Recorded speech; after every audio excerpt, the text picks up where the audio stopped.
Sampurasun, ngapunten sederek sedulur sedoyo, terima kasih yang sudah like dan subscribe. Mudah-mudahan kita semua diberi kesehatan dan kebahagiaan. Kita mulai obrolan ini dengan rasa syukur karena ilmu leluhur itu selalu menarik untuk digali. Apalagi soal energi tanaman yang bisa memengaruhi suasana rumah. Kehidupan kita sehari-hari kadang terasa sumpek dan berat.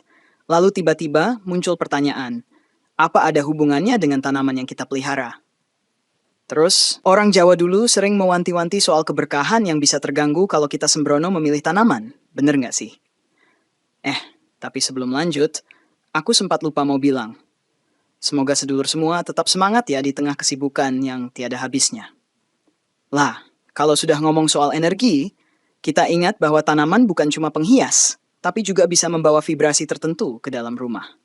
Orang tua zaman dulu sering menggunakan istilah pamali untuk beberapa hal yang dianggap bisa mengganggu harmoni, termasuk pemilihan tanaman. Lalu mungkin ada yang bertanya, memangnya kenapa sih tanaman bisa bawa sial? Kalau menurut cerita-cerita yang sampai ke telinga kita, beberapa jenis tanaman dipercaya jadi tempat nongkrong energi negatif. Kalau di rumah kita ada tanaman yang disebut-sebut pamali itu, konon rejeki bisa seret atau suasana jadi nggak tentram.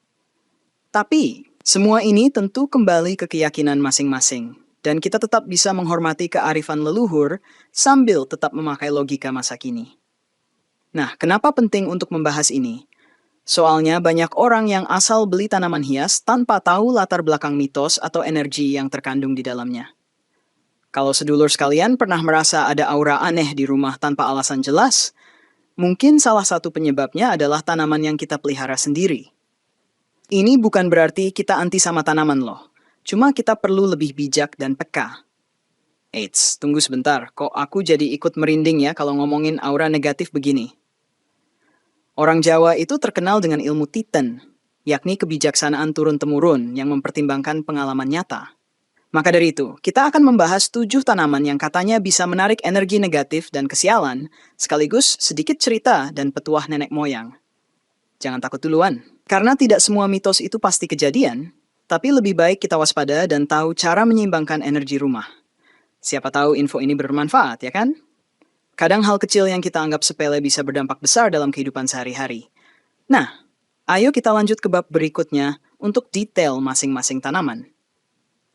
Sebelum menyelam lebih dalam, ingat bahwa kita bukan sedang menakut-nakuti, tapi justru mengajak sedulur untuk lebih peka.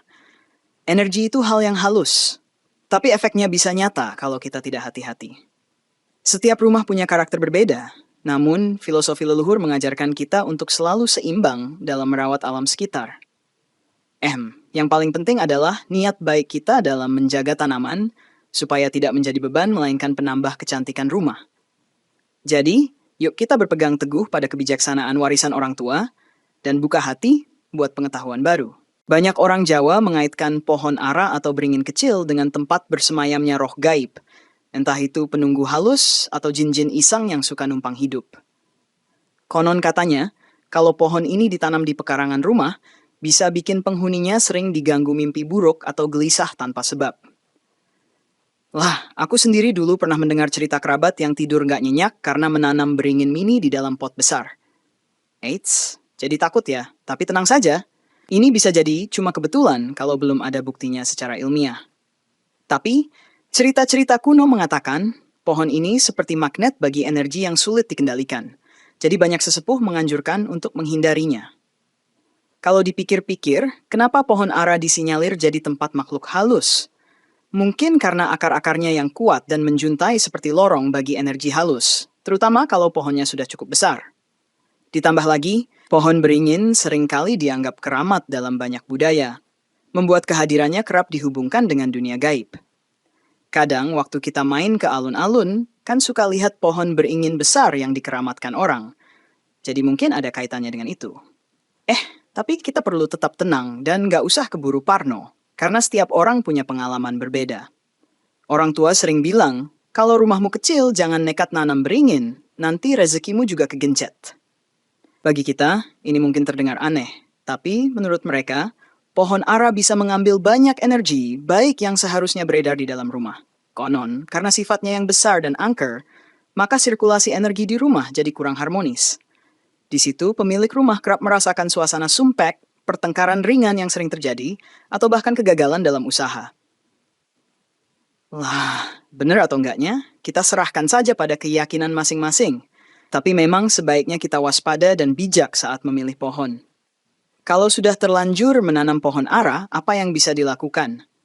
Sebagian orang bilang, letakkan jauh di halaman belakang atau jauh dari pintu masuk utama, agar energi negatifnya tidak langsung masuk ke dalam rumah. Ada pula yang melakukan ritual sederhana seperti meletakkan batu alam atau benda pusaka di dekat pohon untuk menetralkan auranya. Ini juga tergantung kepercayaan pribadi, jadi jangan terlalu saklek kalau tidak cocok di hati. Yang jelas, menjaga kebersihan dan kerapian pohon juga penting, supaya tidak menjadi sarang hama atau hal-hal lain yang mengganggu lingkungan. Terakhir, soal pohon ara ini selalu ingat bahwa kehati-hatian dalam berbuat adalah hal utama. Kalau memang nggak terlalu suka beringin, ya jangan maksa buat nanam, toh masih banyak jenis tanaman lain yang bisa menyegarkan rumah. Kita hanya berusaha berbagi cerita turun-temurun agar sedulur semua paham alasan di balik larangan atau pamali. Jangan malah jadi takut nggak beralasan, tapi jadikan info ini sebagai wawasan budaya dan kearifan lokal. Jadi mari kita lanjut ke tanaman berikutnya yang juga dipercaya bisa menarik energi negatif. Bonsai itu cantik dan mempesona. Tapi orang tua Jawa sering bilang tanaman kerdil seperti ini melambangkan rezeki yang terhambat. Kok bisa ya? Padahal bentuknya bikin gemas dan estetis banget buat pajangan di sudut ruangan. Nah, filosofi bonsai adalah upaya manusia untuk mengecilkan sesuatu yang sebenarnya bisa tumbuh besar, sehingga bisa jadi simbolik untuk membatasi perkembangan. Kalau dihubungkan dengan rezeki, konon menanam bonsai di dalam rumah bisa membuat usaha susah maju, rezeki tersendat, dan semangat pun cepat ciut. Tapi, sekali lagi, semua ini tergantung keyakinan karena ada pula yang memandang bonsai sebagai seni tingkat tinggi. Oke, kita lanjut lagi. Kenapa kok bisa menghambat rezeki? Sebenarnya, kalau kita pikir secara energi, bonsai ini menggambarkan pertumbuhan yang terhenti dan terkontrol secara paksa. Mungkin itu sebabnya orang tua zaman dulu merasa bahwa semangat alami tanaman seperti terkekang, dan efeknya bisa merembet ke aura rumah. Iya. Kedengarannya nyambung nggak nyambung, tapi begitulah penjelasan menurut mitos yang berkembang di masyarakat. Lagi pula, banyak contoh di mana rumah dengan banyak bonsai terasa sumpek atau rezekinya biasa-biasa saja, meski ini cuma cerita versi mulut ke mulut. Buat sedulur yang keburu suka sama bonsai, jangan kecil hati dulu. Ada orang yang tetap menanam bonsai, namun usahanya tetap lancar jaya. Jadi bisa jadi faktor ini dipengaruhi juga oleh niat dan cara perawatannya.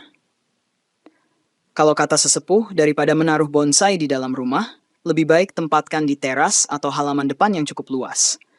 Dengan begitu, energi dari bonsai tidak terkurung di dalam, melainkan bisa lebih menyebar dan menyatu dengan udara bebas. Aku jadi ingat, ada teman yang bilang, nggak apa-apa punya bonsai, asal rajin merawat dan membersihkan, maka auranya tetap positif. Namun kalau sedulur merasa ada hambatan atau kemandekan setelah merawat bonsai, mungkin perlu mengecek area lain dalam hidup juga. Bisa saja itu bukan karena bonsai, tapi karena manajemen atau kebiasaan kita yang kurang teratur.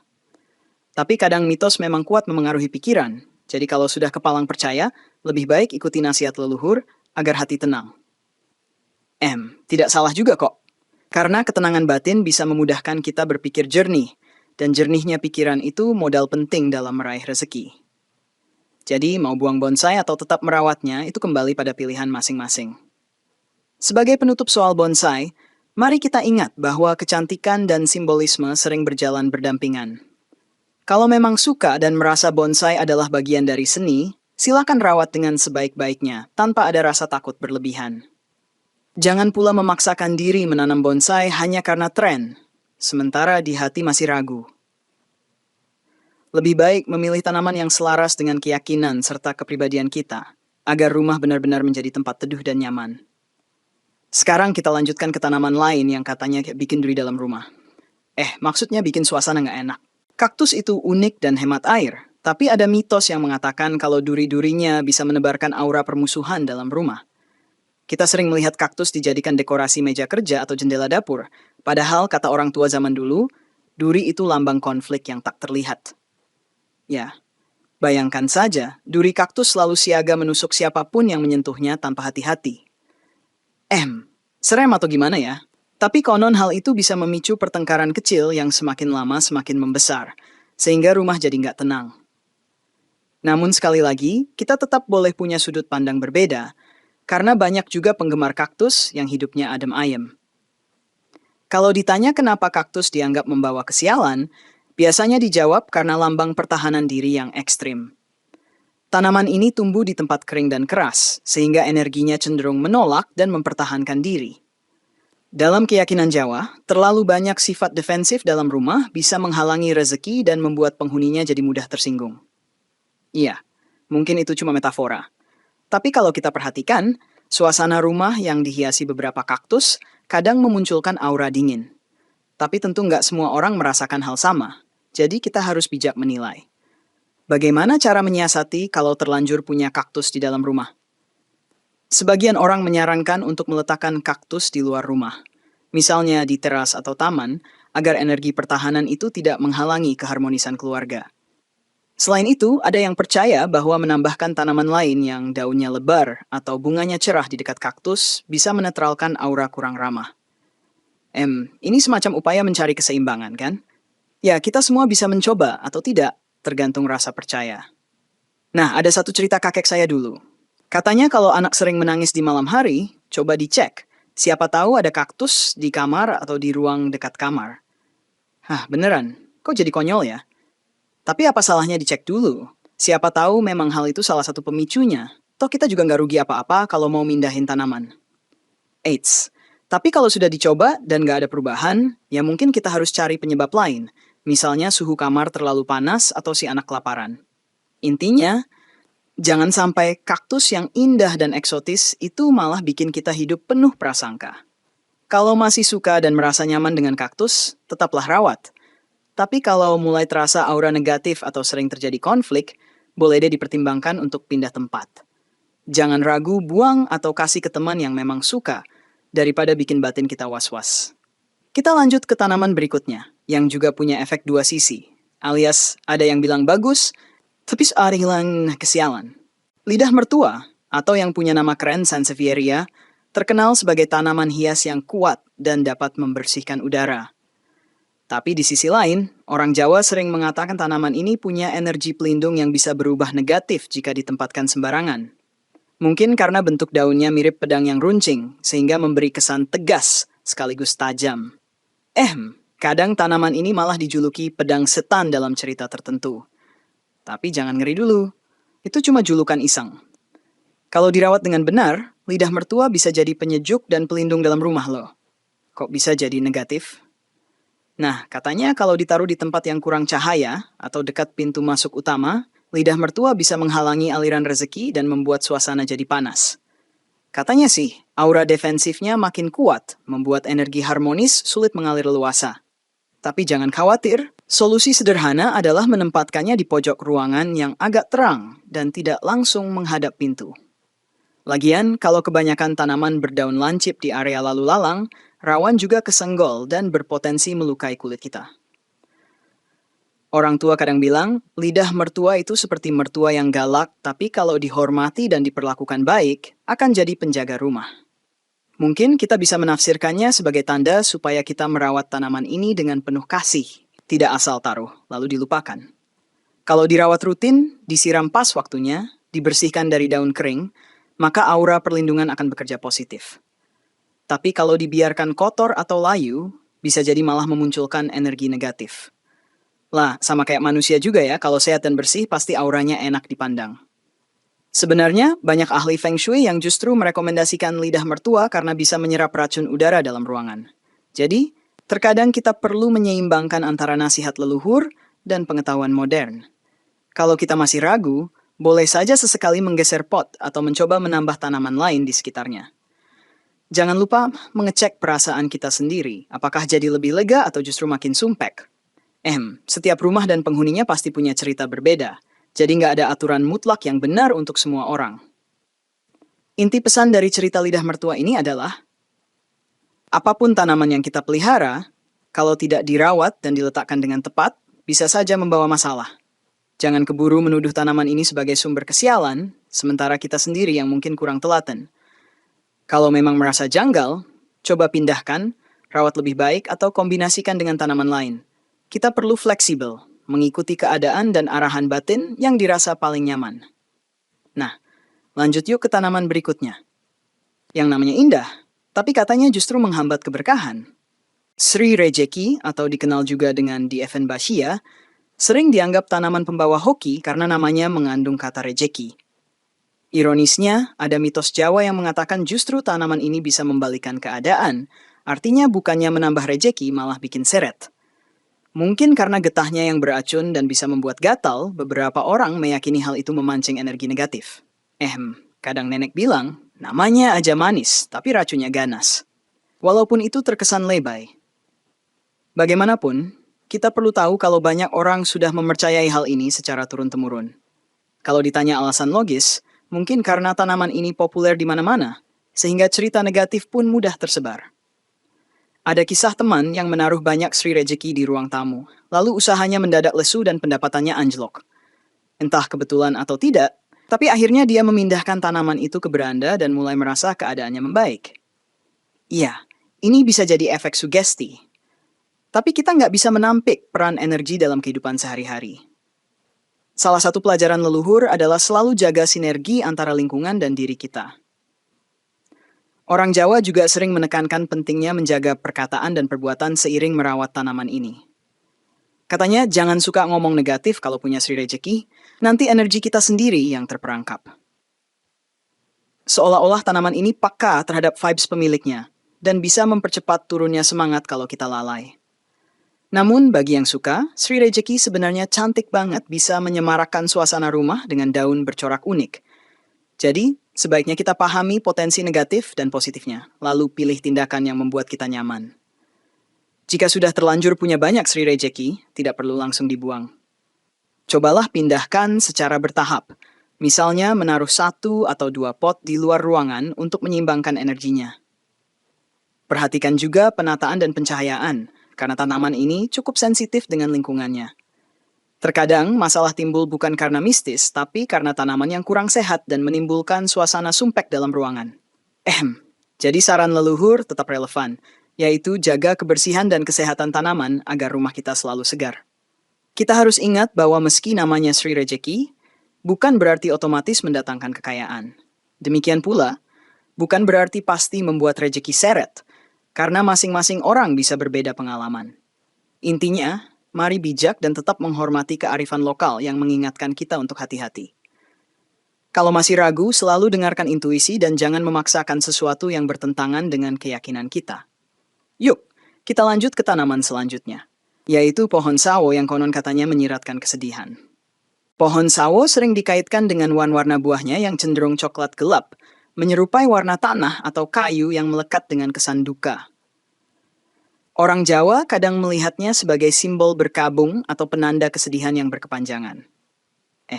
Tapi jangan salah, buah sawo itu enak banget dan manis. Jadi bagaimana ceritanya bisa jadi lambang kedukaan ya? Konon mitosnya berkembang karena warna dan aroma khasnya yang dianggap kurang cerah, sehingga energi rumah pun jadi kusam. Tapi semua ini kembali lagi pada kepercayaan dan sudut pandang, karena ada yang menanam sawo dan baik-baik saja. Dulu nenek saya selalu bilang, jangan tanam pohon sawo di depan rumah, nanti rumahmu jadi sepi rejeki dan sering kedatangan berita duka. Mungkin ini terdengar menyeramkan, tetapi bagi mereka, menanam sawo di area depan seolah menarik suasana gelap dan kurang ceria. Apalagi kalau pohon itu tumbuh besar hingga menutupi cahaya matahari, maka kesan suram pun semakin kuat. Ada cerita teman, entah kebetulan atau tidak, setiap ada acara di rumahnya, pohon sawo di halaman selalu bikin tamu merasa kurang nyaman. Tapi kita tetap perlu menyikapi dengan kepala dingin, karena banyak faktor lain yang mungkin memengaruhi suasana. Bagaimana kalau kita sudah punya pohon sawo yang sudah lama tumbuh? Sebagian sesepuh menyarankan untuk menebangnya jika dirasa terlalu dekat dengan rumah, atau setidaknya merapikan dahan-dahan biar sinar matahari tetap masuk. Ada pula yang menyiasatinya dengan menanam bunga terang di sekeliling batang sawo, supaya aura gelapnya teralihkan. Boleh juga menambahkan lampu taman di malam hari agar kesan suram berkurang. Soalnya, pepohonan rimbun tanpa penerangan cenderung memunculkan bayangan-bayangan aneh yang bikin bulu kuduk berdiri. Sebenarnya, pohon sawo juga punya sisi positif, yaitu buahnya yang manis dan kaya gizi, serta daunnya yang rimbun bisa jadi peneduh. Jadi, lagi-lagi tergantung kita mau menyoroti sisi yang mana. Kalau memang sudah srek menanamnya dan tak ada masalah, ya lanjut saja, asalkan rajin dirawat. Kadang efek negatif muncul ketika pohon diabaikan, banyak ranting kering, atau pohon tumbang di musim hujan, yang tentu bikin suasana jadi nggak nyaman. Maka, jangan lupa tanggung jawab kita sebagai pemilik tanaman. Jadi, bab ini menegaskan bahwa meski pohon sawo sering diasosiasikan dengan suasana berkabung, tidak semua orang merasakan dampaknya. Tetaplah berpikir jernih, dan jangan terburu-buru memvonis semua pohon sawo pembawa sial. Kalau memang muncul perasaan ganjil, lakukan upaya-upaya kecil untuk menetralkan atmosfer, seperti menambah pencahayaan atau membersihkan area sekitarnya. Yang penting, kita tetap menjaga keharmonisan lingkungan dan mendengarkan nasihat leluhur sebagai bentuk kebijaksanaan hidup. Sekarang kita beralih ke bunga yang identik dengan cinta, tetapi katanya juga bisa memanggil hal-hal gaib, yaitu mawar merah. Mawar merah identik dengan cinta dan gairah. Tapi dalam beberapa tradisi Jawa, bunga ini kerap dipakai dalam ritual tertentu untuk memanggil makhluk halus. Mungkin sedulur pernah dengar kisah-kisah tentang pemanggilan arwah atau pesugihan yang menggunakan taburan bunga mawar merah. Lah, kok bisa gitu ya? Ya, namanya juga mitos. Kadang sulit dicerna logika, tapi sudah diyakini banyak orang.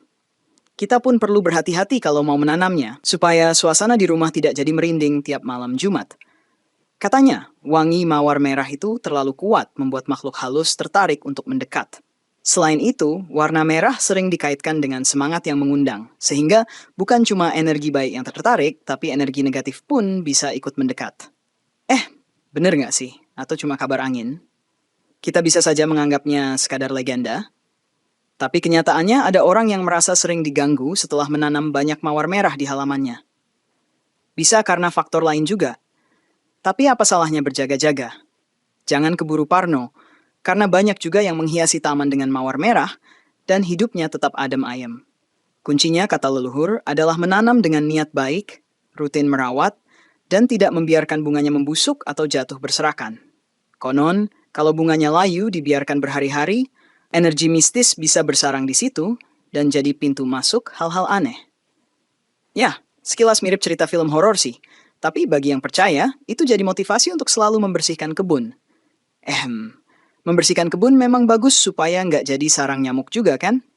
Kalau masih ragu menanam mawar merah di dekat pintu rumah, mungkin bisa meletakkannya sedikit di sisi samping atau belakang. Beberapa orang mengatakan biar aromanya tidak terus-menerus masuk ke rumah, sehingga mengurangi potensi gangguan. Selain itu, menambahkan tanaman lain seperti melati atau lavender bisa membantu menetralkan aura supaya tidak melulu berfokus pada mawar merah.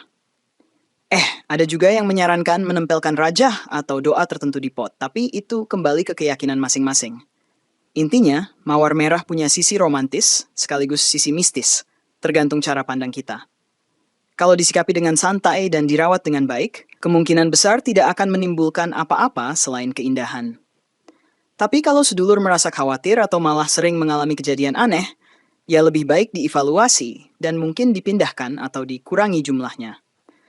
Toh, masih banyak jenis bunga lain yang gak kalah cantik dan aman dari mitos menyeramkan. Nah, setelah membahas ketujuh tanaman pembawa kesialan, mari kita lihat bab berikutnya untuk solusi dan alternatif yang lebih membawa keberuntungan. Setelah mendengar segala cerita seram soal tanaman-tanaman tadi, pasti sedulur jadi mikir, jadi apa dong tanaman yang aman dan justru membawa keberuntungan? Nah, orang tua Jawa kerap menyarankan beberapa tanaman seperti puring, keladi merah, melati, hingga bambu rejeki. Katanya, puring dan keladi merah melambangkan keceriaan dan keindahan warna yang bisa menyemarakkan energi rumah. Melati juga dianggap suci dan harum lembut, sedangkan bambu rejeki jelas-jelas namanya membawa makna kemakmuran. Eits, tapi kita perlu merawat mereka dengan sungguh-sungguh ya. Jangan cuma pajang doang. Selain memilih tanaman, kita juga disarankan melakukan pembersihan energi di rumah secara rutin. Caranya bisa dengan menaburkan garam di sudut-sudut tertentu atau membakar dupa dan berdoa sesuai keyakinan masing-masing. Jangan lupa juga rajin membuka jendela agar sinar matahari dan sirkulasi udara lancar. Karena energi positif senang dengan tempat terang dan bersih. Kalau rumah terlalu lembab dan gelap, energi negatif lebih mudah menumpuk. Jadi, pastikan kita menjaga kebersihan fisik dan energi sekaligus. Jika ingin menambah penangkal atau pereda energi negatif, kita bisa menaruh cermin besar di ruangan tertentu supaya cahaya terpantul dan melapangkan suasana. Ada juga yang percaya bahwa memelihara ikan di kolam kecil di depan rumah membawa efek harmonisasi. Selagi ikan-ikan bergerak, energi pun mengalir lebih lancar. Walaupun terdengar sepele, kadang hal-hal kecil seperti ini berpengaruh besar pada mood kita sehari-hari. Betul tidak, sedulur? Dari sisi tanaman pembawa hoki, beberapa orang lebih suka memilih tanaman berdaun lebar dan hijau segar seperti kuping gajah, sirih gading, atau monstera. Alasannya, tanaman berdaun besar melambangkan kelapangan rezeki dan hati, katanya sih begitu. Soal benar atau tidak, setidaknya kita bisa merasakan aura adem dan sejuk kalau melihat daun yang rimbun. Asal jangan terlalu banyak menumpuk tanaman sampai menyerupai hutan mini, karena malah bikin pengap dan kurang rapi. Seimbang itu penting. Intinya, banyak cara untuk menjaga energi positif di rumah, mulai dari memilih tanaman yang tepat, rutin membersihkan, sampai menambahkan elemen dekorasi lainnya. Jangan lupa, doakan dan syukuri tanaman yang kita pelihara, karena mereka juga makhluk hidup yang butuh perhatian. Dengan begitu, kita menciptakan sinergi baik antara alam dan diri kita sendiri. Kalau sudah harmonis, insya Allah rezeki dan kebahagiaan mengalir lebih lancar.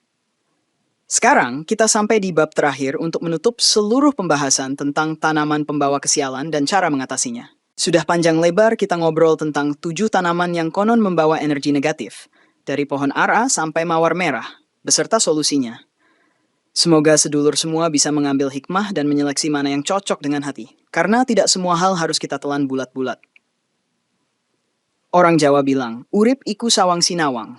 Artinya kita saling melihat, menilai, dan kadang butuh menyesuaikan diri dengan keadaan.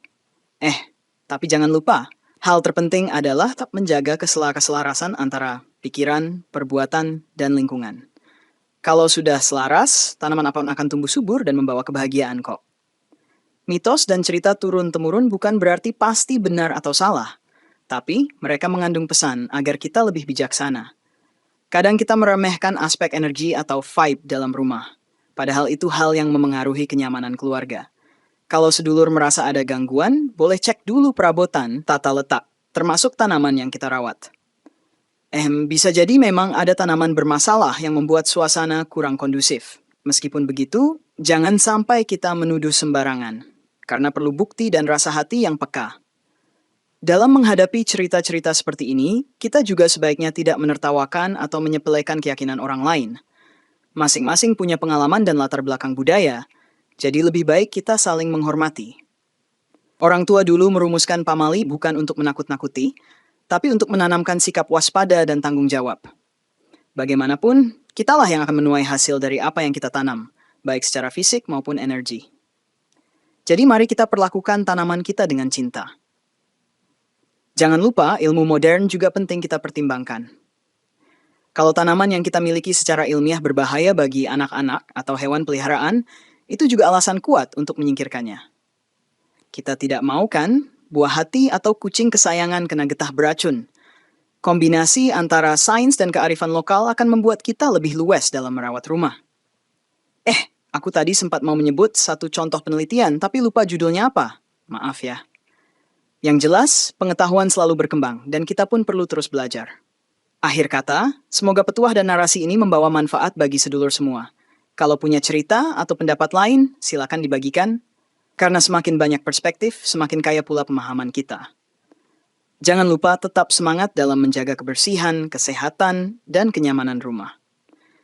Di atas segalanya, niat baik dan usaha tulus selalu menjadi kunci utama kebahagiaan. Sampai jumpa di kesempatan berikutnya. Semoga hari-hari kita penuh rezeki dan diliputi rasa syukur.